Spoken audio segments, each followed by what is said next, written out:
Buenas Historias presenta El Gato Negro,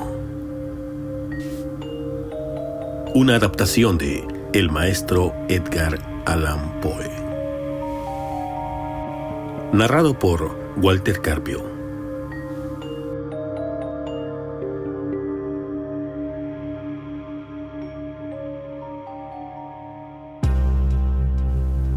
No espero ni pido que alguien crea en el extraño relato que te voy a contar. Loco estaría si lo esperara, cuando todos mis sentidos rechazan las evidencias. Pero no estoy loco, y sé muy bien que esto no es un sueño. Mañana voy a morir, y quisiera tranquilizar mi alma. El propósito inmediato es contarles, de manera simple y breve y sin comentarios, una serie de eventos domésticos. Las consecuencias de esos episodios me han aterrorizado, me han torturado y por fin me han destruido. Pero no intentaré explicarles. Si para mí han sido horribles, para otros resultarán menos espantosos o curiosos. Más adelante tal vez aparecerá alguien cuya inteligencia reduzca mis fantasmas a cosas con sentido, más lógica y mucho menos excitable que la mía, capaz de ver en esta historia una vulgar sucesión de causas y efectos normales, naturales. Desde la infancia me destaqué por la docilidad y bondad de mi carácter. La ternura que abrigaba mi corazón era tan grande que llegaba a convertirme en objeto de burla para mis compañeros. Me gustaban especialmente los animales, y mis padres me permitían tener una gran variedad. Pasaba la mayor parte del tiempo con ellos y jamás me sentía más feliz que cuando les daba de comer y los acariciaba. Ese rasgo de carácter creció conmigo, y cuando llegué a la adultez, se convirtió en una de mis principales fuentes de placer. Aquellos que alguna vez han experimentado cariño hacia un perro fiel o inteligente no necesitan que me molesten explicarles la naturaleza o la intensidad de la retribución que se recibe. Hay algo en el generoso abnegado amor de un animal que llega directamente al corazón de aquel que con frecuencia ha probado la falsa amistad y el frágil compromiso del hombre. Me casé joven y tuve la alegría de que mi esposa compartiera mis preferencias.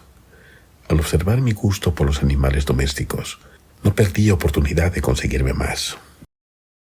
Teníamos pájaros, peces de colores, un hermoso perro, conejos, un pequeño mono y un gato. El gato era un animal de notable tamaño y hermoso, completamente negro y de una sagacidad asombrosa. Al referirse a su inteligencia, mi mujer, que en el fondo era un poco supersticiosa, aludía con frecuencia a la antigua creencia popular de que todos los gatos negros son o fueron brujas metamorfoseadas. No quiero decir que lo creyera seriamente y solo lo menciono porque acabo de recordarlo. Plutón era el nombre del gato. Se había convertido en mi favorito y mi amigo íntimo. Solo yo le daba de comer y él me seguía por todas partes en casa y me costaba mucho impedir que me siguiera a la calle. Nuestra amistad duró así varios años, en el curso de las cuales, me da vergüenza confesarlo, mi humor y mi carácter se alteraron radicalmente. Día a día me fui volviendo más melancólico, irritable e indiferente a los sentimientos ajenos.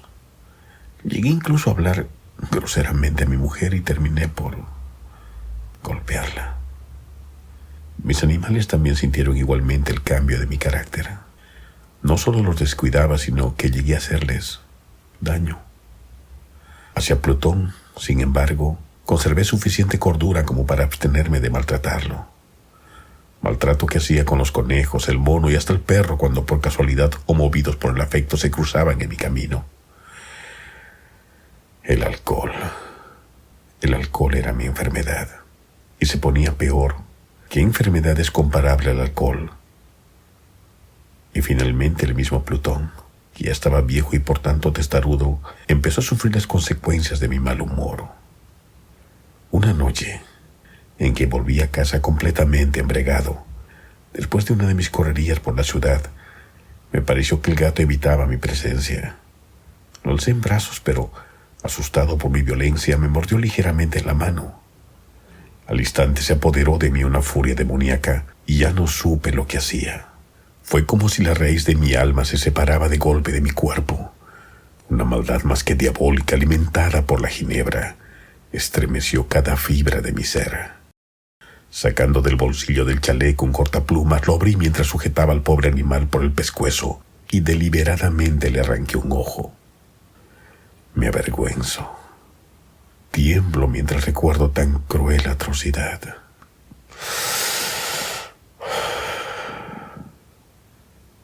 Cuando desperté en la mañana, cuando hube disipado en el sueño los vapores del desenfreno nocturno, sentí que el horror se mezclaba con el remordimiento por el crimen cometido. Pero mi sentimiento era débil y ambiguo, no alcanzaba a interesar al alma.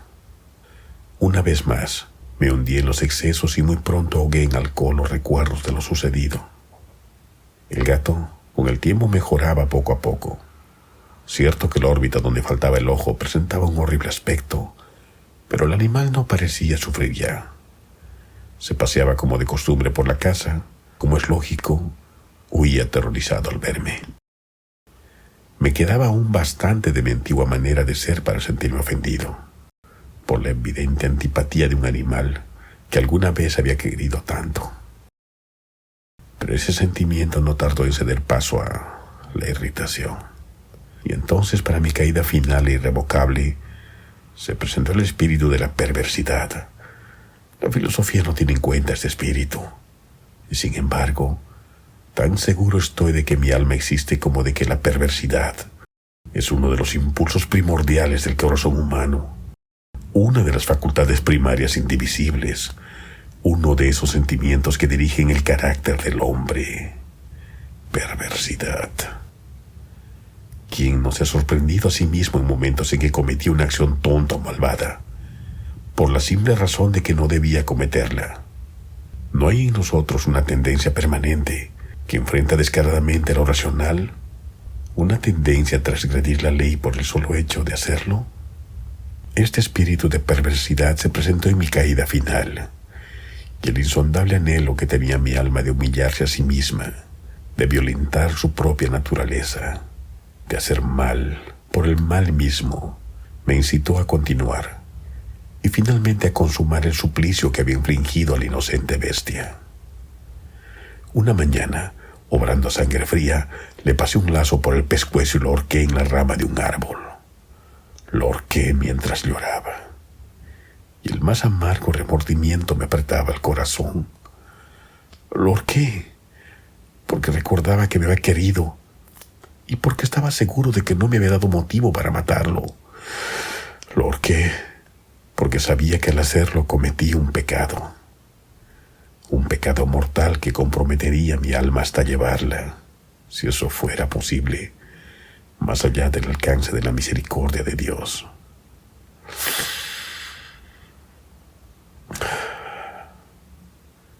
La noche de aquel mismo día en que cometí tan cruel crimen, me despertaron gritos de incendio. Las cortinas de mi cama eran una llama viva y toda la casa estaba ardiendo. Con gran dificultad pudimos escapar de la desgracia. Todo quedó destruido. Mis bienes materiales se perdieron y desde ese momento tuve que resignarme a la desesperanza. No cometeré la debilidad de establecer una relación de causa y efecto entre el desastre y mi criminal acción, pero estoy detallando una cadena de hechos y no quiero dejar ningún eslabón incompleto. Al día siguiente del incendio acudí a visitar las ruinas. Salvo una, todas las paredes se habían desplomado. La que quedaba en pie era un muro de poco espesor, situado en el centro de la casa y contra el cual se apoyaba antes la cabecera de mi cama. El enlucido había quedado a salvo de la acción del fuego, cosa que atribuía a su reciente aplicación. Una densa muchedumbre se había reunido frente a la pared y varias personas parecían examinar parte de la misma con gran atención y detalle. Las palabras extraño, curioso y otras similares excitaron mi curiosidad. Al aproximarme, Vi que en la blanca superficie grabada como un bajorrelieve aparecía la imagen de un gigantesco gato. El contorno tenía una nitidez verdaderamente maravillosa. Había una soga alrededor del pescuezo del animal. Al descubrir esta aparición, ya que no podía considerarla otra cosa, me sentí dominado por el asombro y el terror, pero la reflexión vino luego en mi ayuda. Recordé que había ahorcado al gato en un jardín contiguo a la casa. Al producirse la alarma del incendio, la multitud había invadido inmediatamente el jardín. Alguien debió de cortar la soga y tirar al gato en mi habitación por la ventana abierta. Sin duda habían tratado de despertarme en esa forma. Probablemente la caída de las paredes comprimió a la víctima de mi crueldad contra el enlucido recién aplicado, cuya cal, junto con la acción de las llamas y el amoníaco del cadáver, produjo la imagen que acababa de ver. Si bien en esta forma quedó satisfecha mi razón, ya que no mi conciencia sobre el extraño episodio, lo ocurrido impresionó profundamente mi imaginación. Durante muchos meses no pude librarme del fantasma del gato, y en todo ese tiempo dominó mi espíritu un sentimiento informe que se parecía, sin serlo, al remordimiento. Llegué al punto de lamentar la pérdida del animal y buscar, en los viles antros que habitualmente frecuentaba, algún otro de la misma especie y apariencia que pudiera ocupar su lugar. Una noche, en que medio borracho me hallaba en una taberna más que infame, reclamó mi atención algo negro posado sobre uno de los enormes toneles de ginebra que constituían el principal moblaje del lugar. Durante algunos minutos había estado mirando dicho tonel y me sorprendió no haber advertido antes la presencia de la mancha negra en lo alto. Me aproximé y le toqué con la mano. Era un gato negro muy grande, tan grande como Plutón, y absolutamente igual a este, salvo un detalle. Plutón no tenía ningún pelo blanco en el cuerpo, mientras que este gato mostraba una vasta e indefinida mancha blanca que le cubría casi todo el pecho. Al sentirse acariciado, se enderezó con gracia. Ronroneando con fuerza, se frotó contra mi mano y pareció encantado de mis atenciones. Acababa pues de encontrar al animal que precisamente andaba buscando. De inmediato propuse su compra al tabernero, pero me contestó que el animal no era suyo y que jamás lo había visto antes ni sabía nada de él. Continué acariciando al gato y cuando me disponía a volver a casa, el animal pareció dispuesto a acompañarme. Le permití que lo hiciera, deteniéndome una y otra vez para inclinarme y acariciarlo. Cuando estuve en casa, se acostumbró a ella de inmediato y se convirtió en el gran favorito de mi esposa. Y pasó el tiempo, y por mi parte, sin que pueda decir cómo ni por qué, sentí nacer en mí una antipatía hacia aquel animal. Era exactamente lo contrario de lo que había anticipado, pero su marcado cariño por mí me disgustaba y me cansaba. Gradualmente el sentimiento de disgusto y fatiga creció hasta alcanzar la amargura del odio. Evitaba encontrarme con el animal. Un resto de vergüenza y el recuerdo de mi crueldad de antaño me vedaban maltratarlo. Durante algunas semanas me abstuve de pegarle o de hacerlo víctima de cualquier violencia, pero gradualmente, muy gradualmente, llegué a mirarlo con inexpresivo odio y a huir en silencio de su detestable presencia, como si fuera la emanación de una peste. Lo que sin duda contribuyó a aumentar mi odio fue descubrir que aquel gato, igual que Plutón, era tuerto. Esta circunstancia fue precisamente la que lo hizo más grato a mi mujer, quien, como ya dije, poseía un alto grado de esos sentimientos humanitarios, que alguna vez habían sido mi rasgo distintivo y la fuente de mis placeres más simples y más puros. El cariño del gato por mí parecía aumentar en el mismo grado que mi aversión. Seguía mis pasos con una obstinación que me costaría hacerle entender. Donde quiera que me sentara, venía a ovillarse bajo mi silla o saltaba a mis rodillas, prodigándome sus odiosas caricias. Si echaba a caminar, se metía entre mis pies, amenazando con hacerme caer, o bien clavaba sus largas y afiladas uñas en mis ropas para poder trepar hasta mi pecho. En esos momentos, aunque ansiaba aniquilarlo, me sentía paralizado por el recuerdo de mi primer crimen, pero sobre todo, quiero confesarlo ahora mismo, por un espantoso temor al animal. Aquel temor no era precisamente miedo a un mal físico, y sin embargo, me sería imposible definirlo de otra manera. Me siento casi avergonzado de reconocer. Sí, aún en esta celda de criminales me siento avergonzado de reconocer que el terror, el espanto que aquel animal me inspiraba, era intensificado por una de las más insensatas quimeras que pudiera concebir. Más de una vez me había llamado la atención la forma de la mancha blanca que ya comenté, y que era la única diferencia entre el extraño animal y el que yo ya había matado. ¿Recuerdas que esta mancha, aunque grande al principio, me pareció de forma indefinida, pero gradualmente y de manera tan imperceptible que mi razón luchó durante largo tiempo por rechazarla? La mancha fue asumiendo un contorno de rigurosa precisión.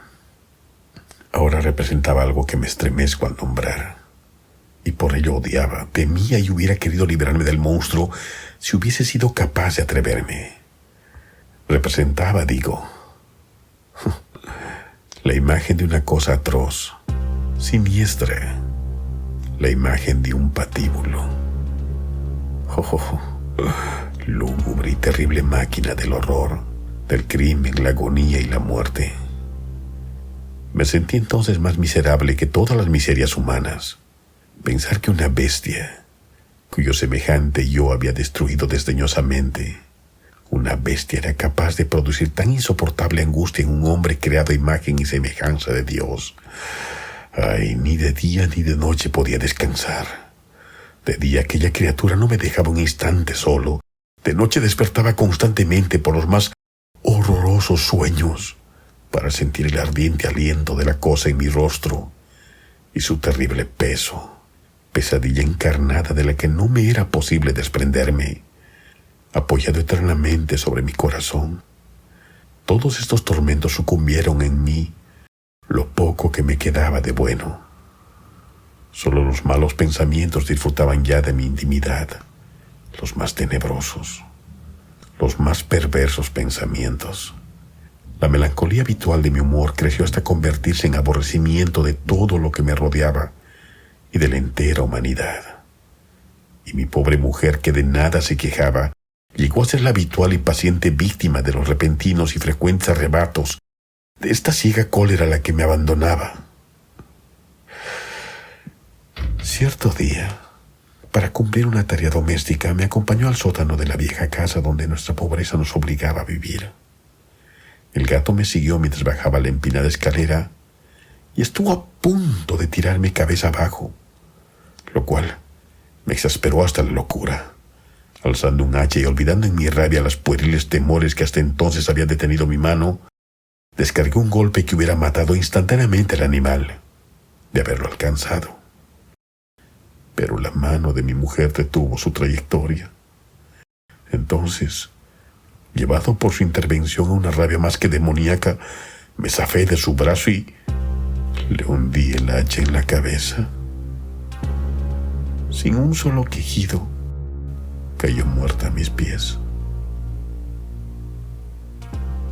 Terminado este espantoso asesinato, me entregué al punto y con toda sangre fría a la tarea de ocultar el cadáver. Sabía que era imposible sacarlo de casa, tanto de día como de noche, sin correr el riesgo de que algún vecino me mirara. Diversas ideas cruzaron mi mente. Por un momento pensé en descuartizar el cuerpo y quemar los pedazos. Luego se me ocurrió cavar una tumba en el piso del sótano. Pensé también si no convenía arrojar el cuerpo al pozo del patio o meterlo en un cajón y llenarlo de cal. Pero al fin di con lo que me pareció la mejor solución y decidí emparedar el cadáver en el sótano, tal como se dice que los monjes de la Edad Media emparedaban a sus víctimas. El sótano se adaptaba bien a este propósito. Sus muros eran de material poco resistente y estaban recién revocados con un mortero ordinario, que la humedad de la atmósfera no había dejado endurecer. Además, en una de las paredes se veía el saliente de una falsa chimenea, la cual había sido rellenada y tratada de manera semejante al resto del sótano. Sin duda sería muy fácil sacar los ladrillos en esa parte, introducir el cadáver y tapar el agujero como antes, de manera de que ninguna mirada pudiera descubrir algo sospechoso. No me equivoqué en mis cálculos. Fácilmente saqué los ladrillos con ayuda de una palanca y luego de colocar cuidadosamente el cuerpo contra la pared interna, lo mantuve en esa posición mientras aplicaba de nuevo la mampostería en su forma original. Después de procurarme argamasa, arena y cerda, preparé un enlucido que no se distinguía del anterior y revoqué cuidadosamente el nuevo enladrillado. Concluida la tarea, me sentí seguro de que todo estaba bien. La pared no mostraba la menor señal de haber sido tocada.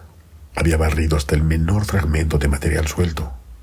Miré alrededor triunfante y me dije: aquí por lo menos no he trabajado en vano. Mi paso siguiente: buscar a la bestia causante de tanta desgracia. Había decidido matarla. Si en ese momento el gato hubiera surgido ante mí, su destino habría quedado sellado. Pero por lo visto el astuto animal, alarmado por la violencia de mi primer acceso de cólera, se cuidaba de aparecer mientras no cambiara mi humor. Imposible describir o imaginar el profundo, el maravilloso alivio que me producía la ausencia de la detestada criatura. No se presentó aquella noche, y así por primera vez, desde su llegada a la casa, pude dormir profunda y tranquilamente. Sí, pude dormir aún con el peso del espantoso crimen sobre mi alma. Pasaron 3 días, y mi atormentador no volvía. Una vez más respiré como un hombre libre.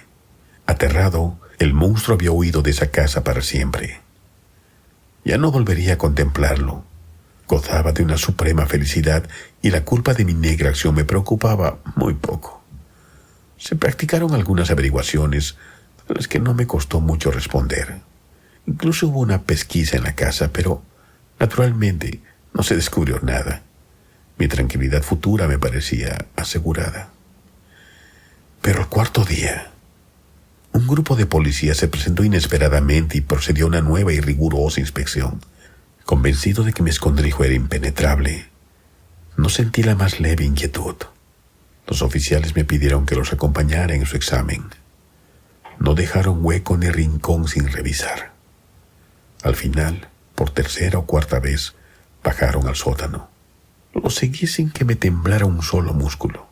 Mi corazón latía tranquilamente, como aquel que duerme en inocencia. Me pasé de un lado a otro del sótano. Había cruzado los brazos sobre el pecho y andaba tranquilamente, de aquí para allá. Los policías estaban completamente satisfechos y se disponían a marcharse. La alegría de mi corazón era demasiado grande para reprimirla. Ardía en deseos de decirles por lo menos una palabra como prueba de triunfo y confirmar doblemente mi inocencia. «Caballeros», dije por fin cuando el grupo subió a la escalera, me alegro mucho de haber disipado sus sospechas. Les deseo felicidad y un poco más de cortesía. Dicho sea de paso, caballeros, esta casa está muy bien construida». En mi frenético deseo de decir alguna cosa con naturalidad, casi no me daba cuenta de mis palabras. Repito que es una casa de excelente construcción. Estas paredes... ¿Ya se marchan ustedes, caballeros? Estas paredes tienen una gran solidez. Y entonces, arrastrado por mi propio entusiasmo, golpeé fuertemente con el bastón que llevaba en la mano la pared en la cual se hallaba el cadáver de mi esposa. Que Dios me proteja y me libre de las garras del diablo. Apenas había cesado el eco de mis golpes cuando una voz respondió desde adentro de la tumba. Un quejido sordo y entrecortado al comienzo, semejante al sollozar de un niño, que luego creció rápidamente hasta convertirse en un largo, agudo y continuo alarido, anormal como inhumano, un clamor de lamentación, mitad de horror, mitad locura, como solo podría haber salido de la infernal garganta de los condenados en su agonía. Hablar de lo que pensé en ese momento sería insensato. Presa de vértigo, fui temblando aterrorizado hasta la pared opuesta, Por un instante el grupo de hombres en la escalera quedó paralizado por el miedo. Luego una docena de robustos brazos atacaron la pared, que cayó de una pieza. El cadáver, ya muy corrompido y manchado de sangre negra, apareció entre los escombros.